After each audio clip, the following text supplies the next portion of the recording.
Hi everyone, Russ Thomas here from RST Coaching Academy. Welcome to a new episode of Money Talks, where we talk about money and how to make more of it.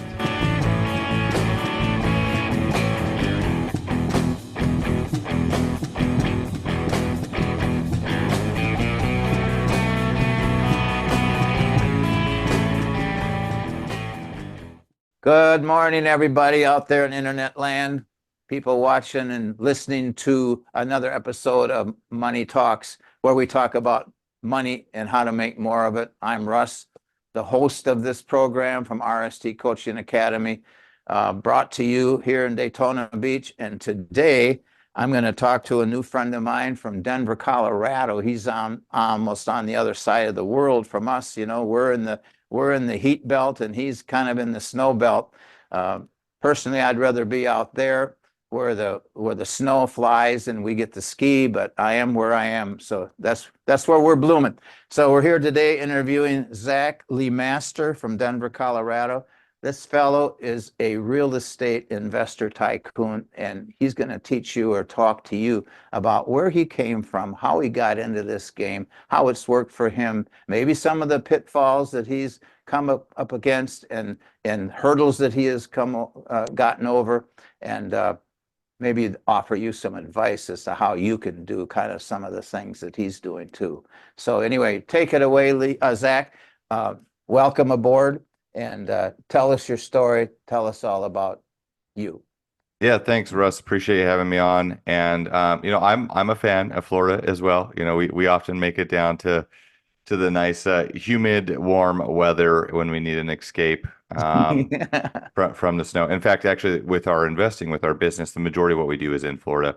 Florida is one of our favorite states to invest in for real estate specifically, because we all know that there's a mass migration down to the southeast. We're big fans of everything that Florida has legislation-wise for business, for tax,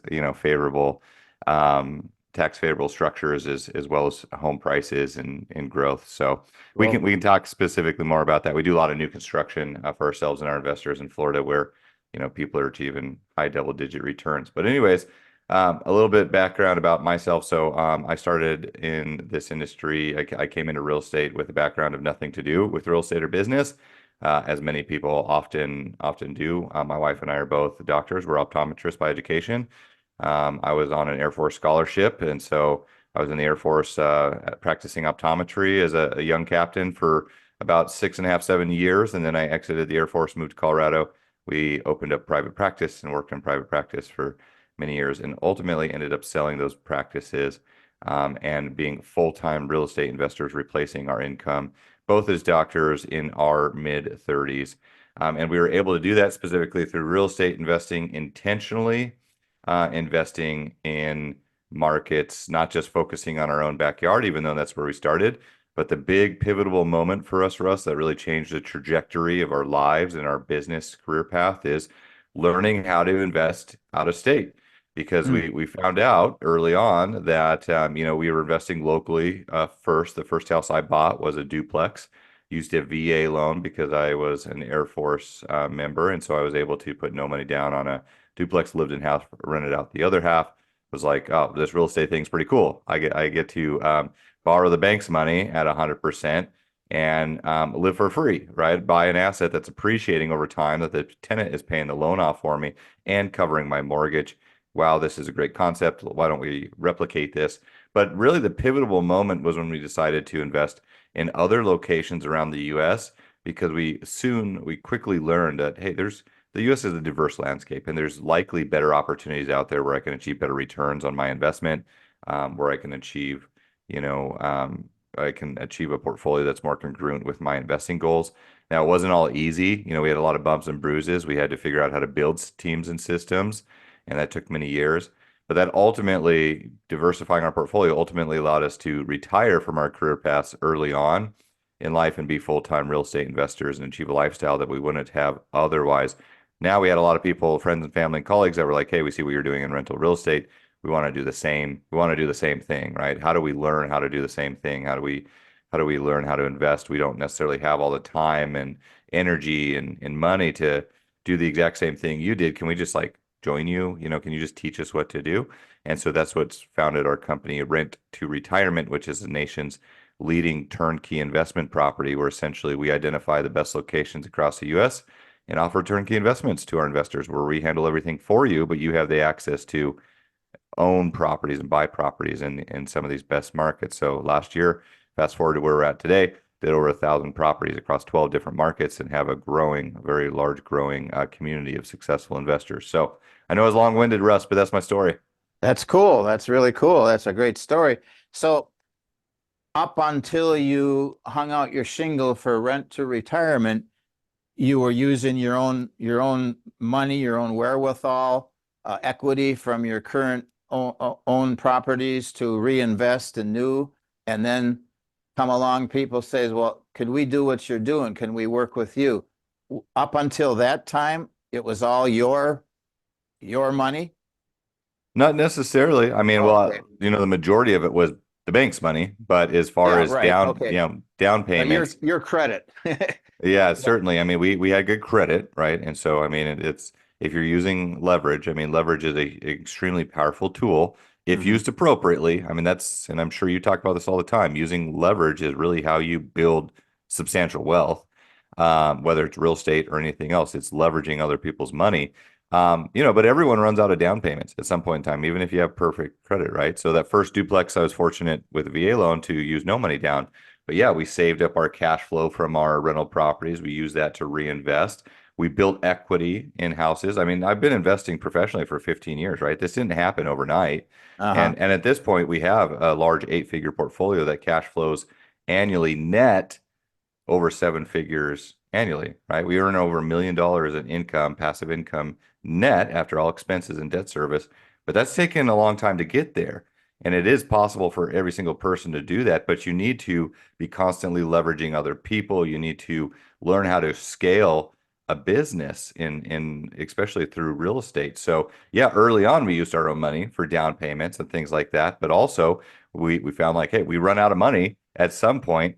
We needed to tap into our primary residence. So we took a HELOC out on that. We did a self-directed IRA. We did our 401k and redirected it into where we could actually invest in rental real estate through that. We partnered with people. We borrowed money from people to scale our portfolio as well. It was all the above, right? We use the equity in the houses. Once we had enough rentals that we owned for 4 or 5 years and those built equity, we sold those in 1031 exchange to those properties to be able to buy more properties. That's how you scale in rental real estate. Why I Uh-huh. love rental real estate now is that, we have a successful 8-figure business that we run and we pay zero taxes because we buy enough rental real estate to run accelerated depreciation and offset our Uh-huh. taxable liability. That allows us to also scale our portfolio quicker. And that's, I mean, that when you look at the tax benefits of matching business with real estate, there's nothing else that compares. We love it.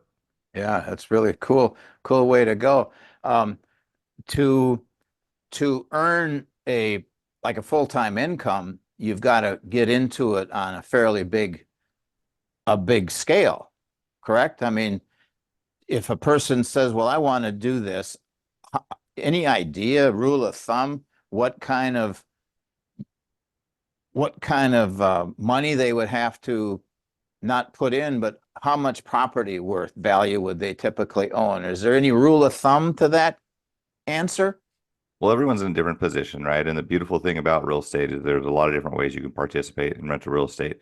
This is not like a scenario where your financial advisor at Edward Jones or whatever is going to sit down with you and say, "All right, well, you can expect, 7% over 30 years, and then if you're healthy enough to retire at 65, and then and the government taxes that when like." You know what I mean? You can expedite your goals in rental real estate. There is no standard. What we look like, certainly we have benchmarks that we try to achieve. For example, we want to see a cash on cash return of at least 10 to 12% when we're using buy and hold rental real estate. That is just talking about the cash flow year one from the property. We all know that rental real estate rents go up over time. Inflation is a real thing, right? Especially over these past few years.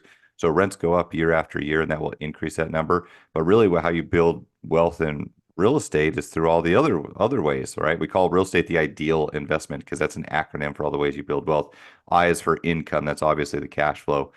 D is depreciation and tax benefits. E is equity, as the tenant is paying the loan down for you.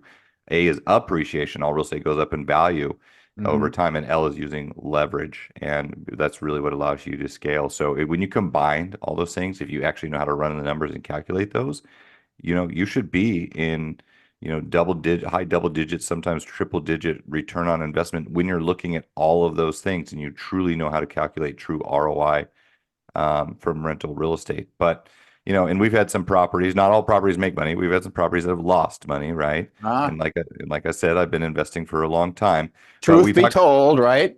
it's not easy, right? No Can be a one, downside. Yeah. there's a lot of gurus out there that will tell you about overnight success. This shit takes work, right? Like business and anything else. So Uh-huh. I'm not here to sugarcoat that, but I'm very passionate to say that real estate, I think is the most expedited and secure way, um, most predictable path to wealth for the average person if you stay consistent with investing. Uh-huh. How did you, where did you learn what you have learned about this business? Did you have a mentor? Did you just go online and read books and so on and so forth? Or how did you advance? How did you get educated in this? Well, I've always been an entrepreneur. I mean, hustling since I was young. Even when I was an Air Force captain, I ran my own clinic in town. I came out of school with, a couple $100,000 of loans, even with the Air Force scholarship that I had. So I Hmm. literally worked Tuesday, and, and my wife didn't let this go on for more than a couple years, but I was really adamant about paying off my student loans. So I would literally work. I would have my full-time job at the Air Force Monday to Friday. I would go and work Tuesday, Thursday evenings at my own clinic. I rented out a little optical out of Target, Target Optical, and I was in Grand Forks, North Dakota. And so the base is about, 20 minutes, 20 miles outside of the town. In the town, there was not a lot of eye care. So there was an opportunity. I would work Tuesday, Thursday evenings for 3 hours seeing patients, and Saturday and Sunday. So I would work 7+ days a week, and I did that for at least 2 years to really get ahead. But my point is that I've always been conscious about business and trying to just work exceptionally hard and learn and work smarter over the years. Like that, what I just told you, that's working hard. That's not necessarily working smart because it's more of my time. But I didn't have a mentor early on. I follow a lot of Robert Kiyosaki stuff. So of course, Rich Dad Poor Dad is, what we refer to as the Purple Bible. If you haven't read that book, you absolutely need to. And it's a very simple, easy read, but it tells you how to think about assets versus liabilities and think about money, Hmm. and business and investing. And so that really changed my mindset. And then we just started doing, the school of hard knocks of just investing. And it wasn't all easy. We didn't always make money, but we stayed consistent. There's not been a year, Russ, over the past 15 years that I've not bought rental real estate. And I've stayed consistent to that. Again, not all those properties have made money, but I've had some ones that were also home runs, right? That put us way light years ahead when we didn't think that that Uh-huh. would happen. But that only happened from doing.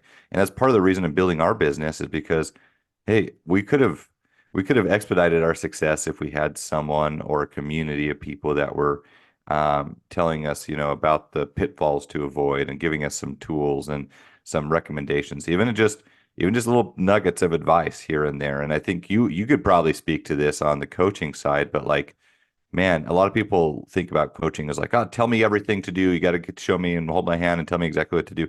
In my opinion, a coach should just be there to tell you, be a sounding board, but also you only need a few little nuggets of knowledge, and then you have to go out and act on that knowledge, right?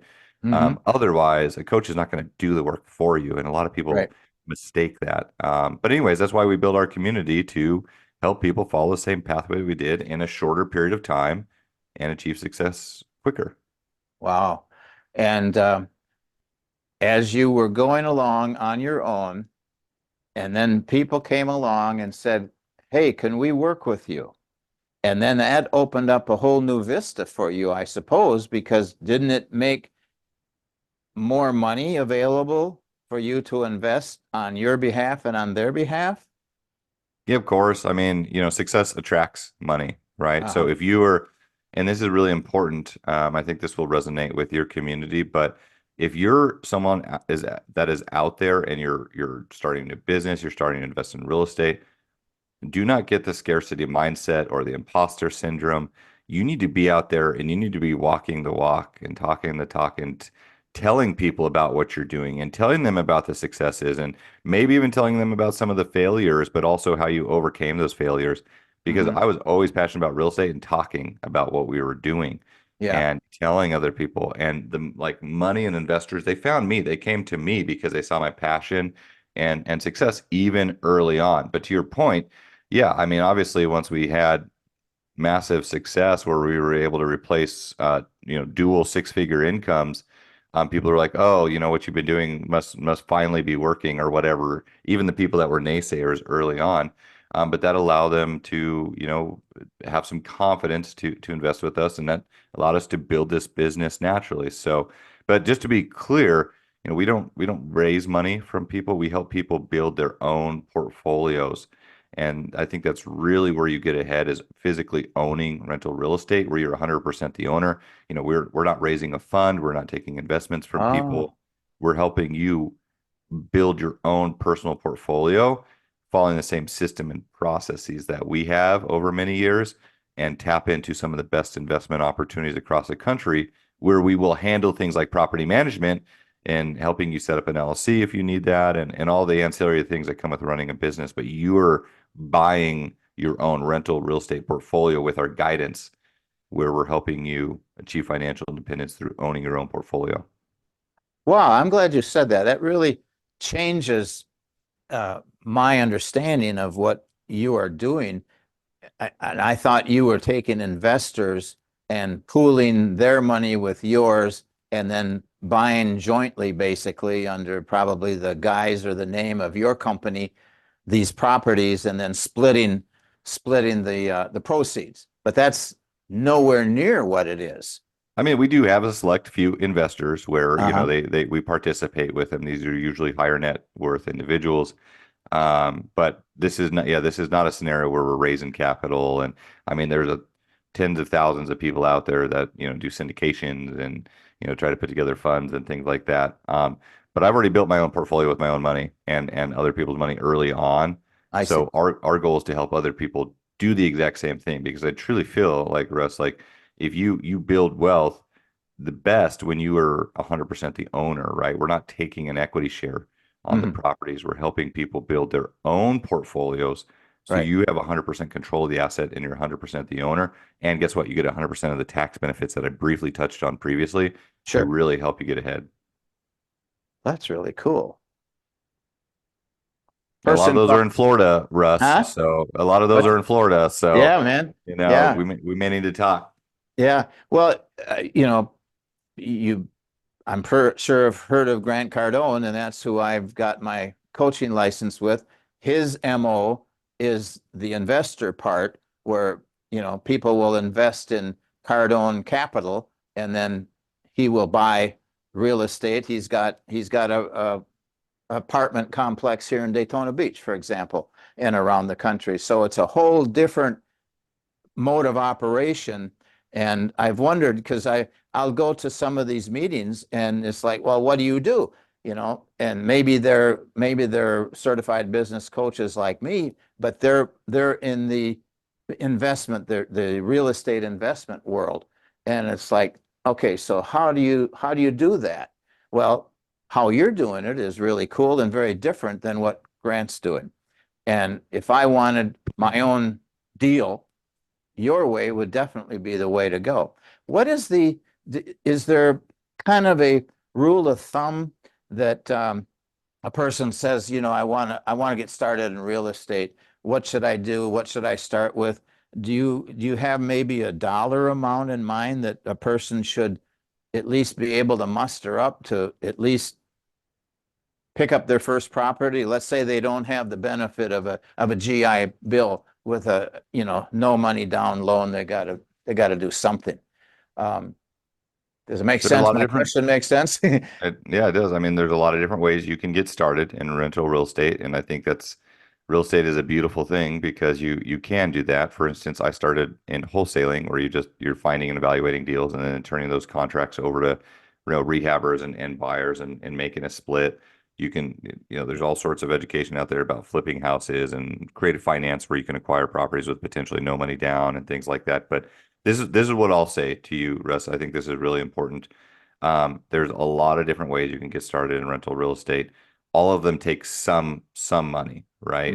Mhm. And you need to, and a lot of times when people don't have any money, they're looking for ways to get started with little money.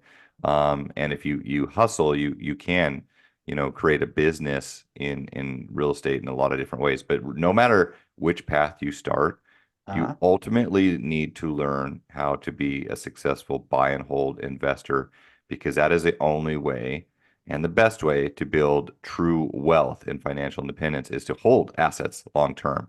And you need to know how to do that, right? Just because you're a great house flipper or you're a great, wholesaler or whatever the case is, does not automatically make you a good long-term investor. In fact, a lot of the concepts are contradictive and counterintuitive when you come into that mindset because the one is a front-end business and the second is a long-term business where you Mhm. got to think about rental real estate. What we help people with is how to build a long-term strategy investing in rental real estate so you can ultimately achieve financial independence and let time do what it does.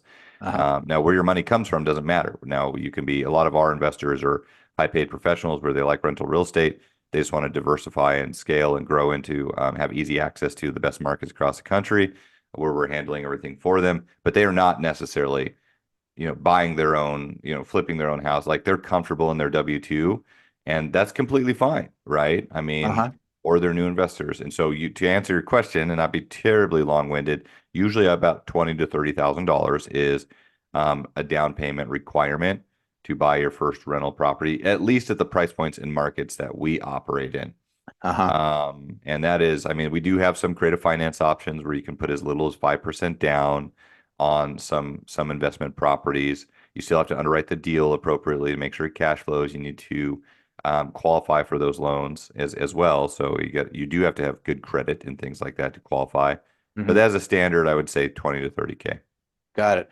So as like, I see that you've got a mix of different types of properties from commercial, multifamily, single family, and so on. And so like the single family particularly, typically don't the banks require that you live in that house Well, before you commit to living in it before they'll lend you the money? Is that how do you deal with that? Well, what you're talking about is someone that's applying for a primary residence loan, right? Uh-huh. So there's different loans out there, Okay. different financing options. So if you're using a Fannie Mae, Freddie Mac, FHA, VA, one of these loans where it's meant to be a primary residence loan, yes, you have to have the intention to live there as a primary residence, right? Okay. For ideally, they like to see 1 year, and really the keyword is intention. Life circumstances can change, especially we saw this in the military, right? There's many people that use VA loans and they did not live there for an entire year because they transferred or whatever. That's fine. You Uh-huh. can also do something creative like house hacking where use your primary residence loan to buy a house that you rent out part of it. For example, you could rent out a duplex exactly like I did, right? You could rent Hmm. out part of it. You can buy up to a fourplex using a primary loan where you can say live in one unit, rent out the other three, actually have positive cash flow. You can also rent out rooms if it's a single family, if you have a mother-in-law unit or a basement or something that you could rent out. Those are all creative ways with those specific loans. But you can get conventional loans specifically for investment properties as well. They're Okay. not they're not FHA loans. You can put, anywhere from, in fact, now there's loans where you can put as little as 5% down up to the standard you would typically see would be like a 20% down payment on a single family house, 25% down. Those are conventional loans, your Fannie Mae, Freddie Mac loans, specifically for investment properties.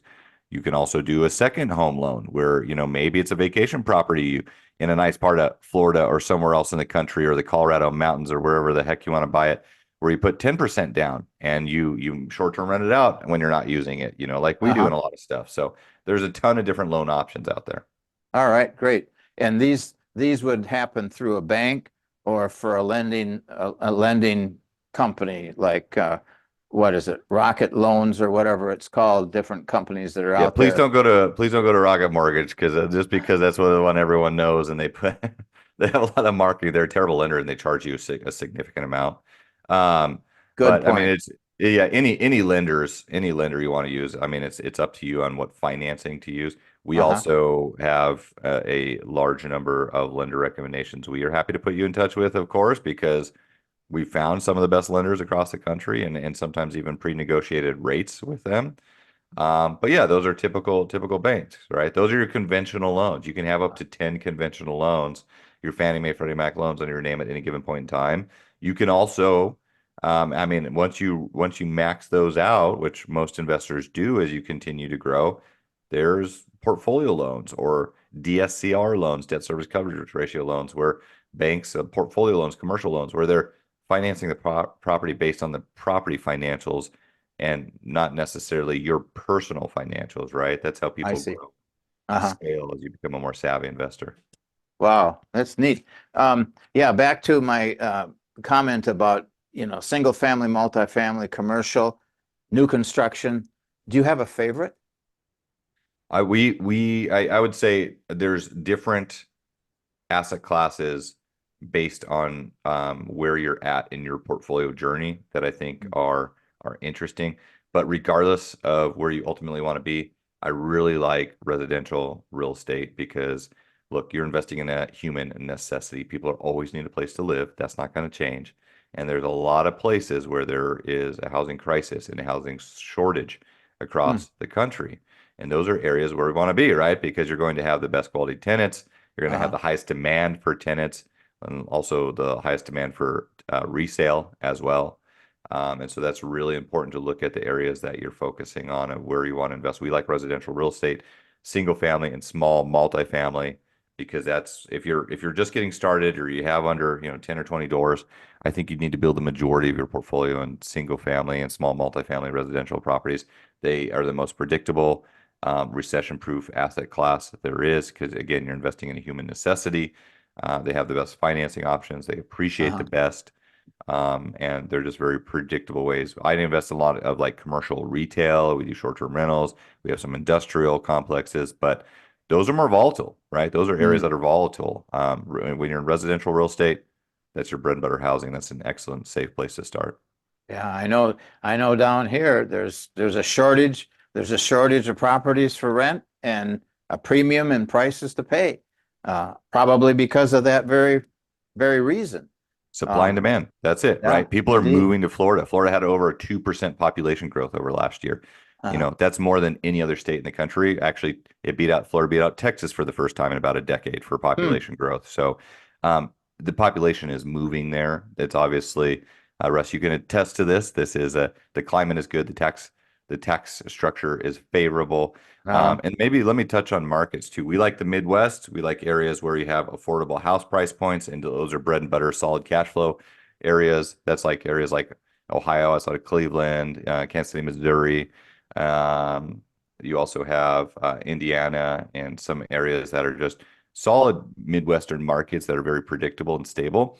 And then we also do a lot of new construction in the Southeast areas throughout the entire state of Florida, especially the Southwest area of Florida. We do a lot in Texas, Alabama, and the Carolinas. These are more growth markets where the average price point, like in the Midwest, could be $150,000. You could easily buy a house for $20,000, $30,000 down and get a double-digit cash-on-cash ROI. Where if you're in the Southeast, in your growth markets, these are areas where you get double-digit appreciation both in rents and home prices year after year. But it Hmm. takes a little bit more money to buy them. The average house price point might be around 300K or so.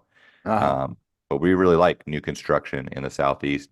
I think that's where you get a very predictable investment and you get the best return on your investment in new construction. Hmm. Now, a person that is just starting out and they're probably not going to invest in a property that's 1,000 miles away, are they? Who's Well, why gonna not? who's gonna Why would oversee it? you? Who's gonna Why would you oversee not? it? Who's gonna oversee it? Yeah. Well, I think that is a limiting belief factor, Russ, where there's a lot of the traditional mindset of like, oh, I have to invest locally because that's what I know I mean, that is such a limiting factor. That's how we started. And look, there's no problem with starting that way, investing locally. But what if you live in, LA, San Francisco, New York, where the average price point on a Yeah. house is 1.3 million dollars, Yeah. Uh-huh. and and you don't have and you have to put 50% down to see positive cash flow because taxes are so high, because rents don't, allow you to cash flow. So what do you do then? Right? Yeah. Nothing. Good. Do you buy something there? I mean, like, you're forced. Those people are forced to invest in other areas. That's exactly the service we provide for them, right? That's where that issue was. I mean, and I told you this in the very beginning, is that when we learned how to invest in out of state where the best opportunity was, Uh-huh. that changed the trajectory of our lives, right? Where Hmm.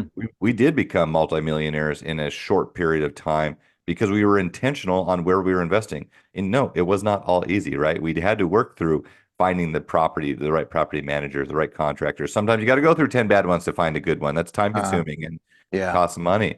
But that is a service we provide for people now, where you can have access to investing across the country in the best markets, where we handle everything for you. And if anyone's interested, I mean, look us up, look up our public reputation. We have more five-star reviews than anyone in the industry. Hmm. We've helped many, many people, achieve a large portfolio of financial independence and success in rental real estate investing, because it's not overly complicated for us. You just need to, here's the path to wealth in rental real estate. If you're building your own portfolio, invest in good locations with good teams, and just keep doing that, right? Consistently. If you're in a good Well, area with a good team to manage it, regardless if it's local, because that's also a false assumption, right? Is that, hey, just because this property is local and I can oversee it, it's going to be better than taking a chance investing elsewhere. Well, you're probably not the best property manager if you're going to recommend. And if you're going to work with a local property manager, what's the difference of someone local versus someone across the country, right? Like, are you really going to be driving by that property to see if the property managers doing their job? Like, you need to learn how to build a scalable business. I know cool. Grant would be all favorable about scalability, right? Talking about Yep. 10xing. Yep, indeed. Well, I'm looking at your banner behind you there, and it says learn, invest, repeat. Learn, invest, repeat. Keep learning, keep investing, and keep repeating. And don't be afraid to step out of the market. I'm glad I asked that question, and I'm glad for your answer, because that probably helps a lot of people think beyond their local sphere to be able to step out. Um, what else did I want to ask you? Any words of advice to a would-be starter outer?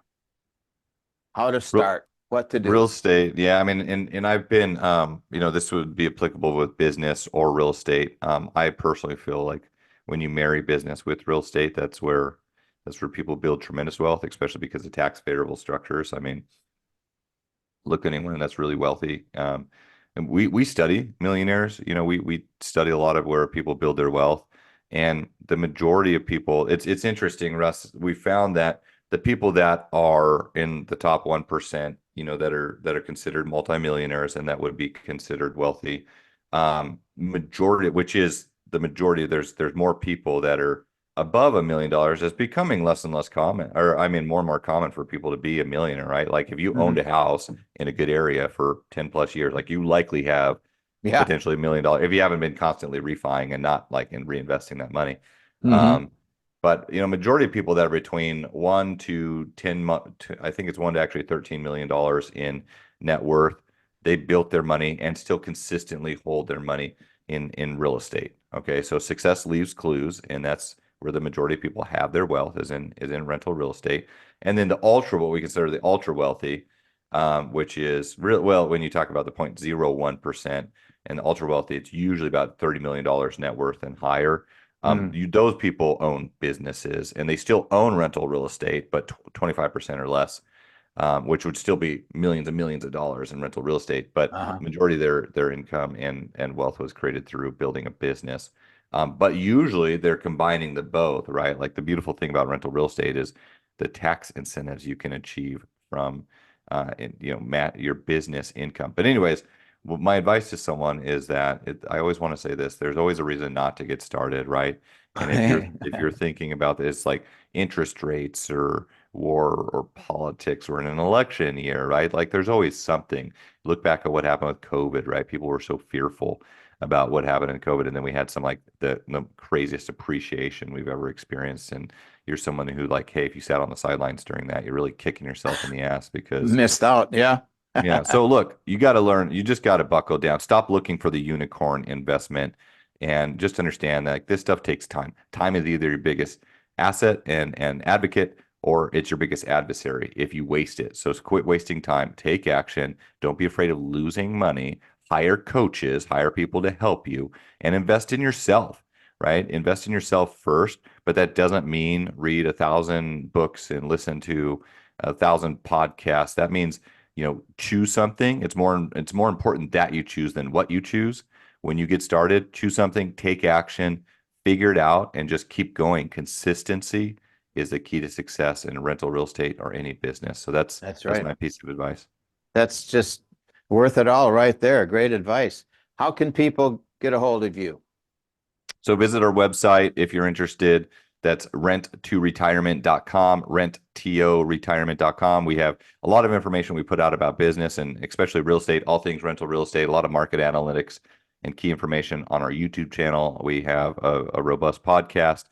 We spend a lot of information or put out a lot of information on. And if you're listening to this in the car, you can also text REI to 33777. That's REI, like real estate investing, to 33777 and get our email distro list. And, if you're interested to learn more about how we can assist you, or, if you just want to learn about some beneficial investing markets, whether you invest with us or not, schedule a free consultation with our team. Let us learn about you and your goals and see how we can help you. That's cool. Here's a person, folks, who got a dream, got a vision, started out, learned what he needed to learn, made it successful, and now he is in a position to help you do the same thing. So all you need to do is reach out to him. Simple as renttoretirement.com. Check out the website, set up a call, have some consultation, and get things going for real estate for yourself. That's really cool. I'm glad that your PR person contacted me today, Zack, and I was able to have you on because you bring a great perspective to this thing of real estate. People like real estate because that's their first investment, is in their home. But why stop with just one, correct? Indeed. So yeah, it's all about scalability, 10xing your goals. And I appreciate you having me on, Russ. Yeah, go. So folks, thanks for tuning in. Thanks for watching, listening. Take advantage of all this information. I hope you were taking notes. I was. And get a hold of Zack and let him help you on your quest for this. And anything I can do for you from the rstcoachingacademy.com, there I am, 386-286-2450. Phone call away, email away, whatever. We can be of service. Both of us are here to help you in any way that we can, and your quest to learn how to make more money. Make it work for you. All right. Take care. Till next time. Over and out. Bye-bye. Hi. Thanks for being here today for another episode of Money Talks. I hope it was informative and encouraging to you. If it struck a chord in your heart, or if you have any questions or comments, please let us know. Visit us at rstcoachingacademy.com. Call 386-286-2450 or send an email to email@rstcoachingacademy. Thanks again, and until next time, be great.